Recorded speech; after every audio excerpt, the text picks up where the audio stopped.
Salam sejahtera untuk kita semua. Pada kesempatan kali ini, kami dari kelompok 10 ingin memenuhi tugas dari Pak Agus Setiawibowo, yaitu review jurnal dengan judul Corporate Governance and Financial Performance on Firm Value, The Case of Indonesia.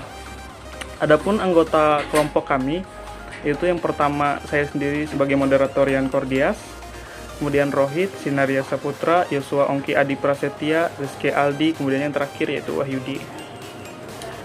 Langsung saja materi yang pertama, yaitu apa masalah dalam penelitian ini yang akan dipaparkan oleh Rizky Aldi. Baik, saya Rizky Aldi.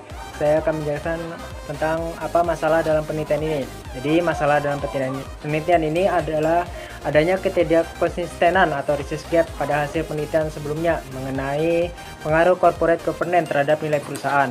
Selain itu, belum jelas apakah kinerja keuangan dapat berperan sebagai variabel intervening dalam hubungan tersebut. Fenomena perlambatan kinerja beberapa perusahaan di Indonesia juga menjadi latar belakang penting dalam penelitian ini.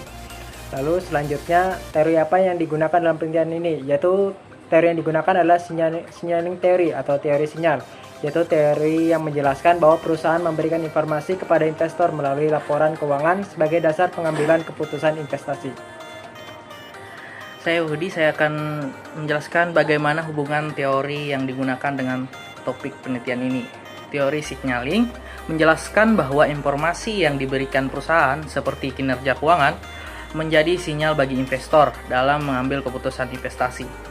Dalam penelitian ini, yaitu corporate governance yang baik akan meningkatkan kinerja keuangan perusahaan. Kinerja keuangan tersebut menjadi sinyal positif bagi investor, sehingga meningkatkan permintaan saham dan berdampak pada peningkatan nilai perusahaan. Baik, perkenalkan nama saya Rohit. Di sini saya akan apa saja temuan penelitian ini. Yang pertama, comparative governance berpengaruh negatif dan signifikan terhadap nilai perusahaan. Yang kedua, comparative governance berpengaruh positif dan signifikan terhadap kinerja keuangan. Yang keempat, kinerja keuangan berpengaruh positif dan signifikan terhadap perusahaan. Yang keempat, kinerja keuangan mampu memediasi intervening hubungan antara comparative governance dan nilai perusahaan. Perkenalkan, nama saya Yosua Ongki Adi Prasetya. Pada bagian ini saya akan memaparkan mind map. Jadi di mind map kami ini ada 3 variabel ya. Untuk yang pertama ada corporate governance, yang kedua ada kinerja perusahaan, dan yang ketiga ada nilai perusahaan. Nah, yang teori yang digunakan untuk penelitian ini ada teori signaling ya, atau teori sinyal. Nah, untuk variabel utamanya di sini ada variabel corporate governance sebagai variabel X.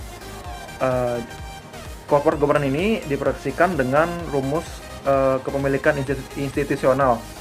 Corporate governance ini diasumsikan mampu mempengaruhi kinerja perusahaan maupun persepsi pasar terhadap nilai perusahaan. Untuk selanjutnya ada variabel dependent atau variabel Y, nilai perusahaan, yang diukur menggunakan rumus Tobin-SQ. Nilai perusahaan mencerminkan bagaimana pasar menilai perusahaan berdasarkan kinerja dan prospek yang dimiliki. Nah, untuk variabel yang selanjutnya ada kinerja keuangan, variabel Z ya, yang diukur menggunakan rumus ROA. Variabel ini menggunakan ROA atau return on asset. Variabel ini berperan sebagai mediasi antara corporate governance dan nilai perusahaan. Perkenalkan, nama saya Sinaria Saputra. Di sini saya akan melanjutkan materi teman saya, yaitu mind map. Untuk H1-nya itu corporate governance berpengaruh negatif signifikan terhadap nilai perusahaan. Kemudian untuk H2-nya itu corporate governance berpengaruh positif signifikan terhadap kinerja keuangan. Kemudian untuk H3-nya itu kinerja keuangan berpengaruh positif signifikan terhadap nilai perusahaan. Untuk H4-nya yaitu corporate governance melalui kinerja keuangan terhadap nilai perusahaan terkonfirmasi memediasi. Kemudian untuk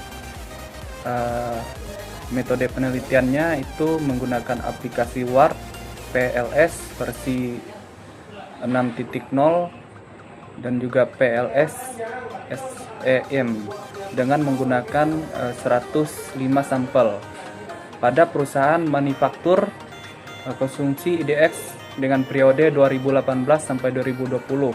Baik, yang terakhir sampailah kami pada kesimpulan yang mana pada penelitian ini menggunakan teori sinyal yang menjelaskan bahwa informasi yang disampaikan perusahaan akan menjadi sinyal bagi investor dalam mengambil keputusan investasi.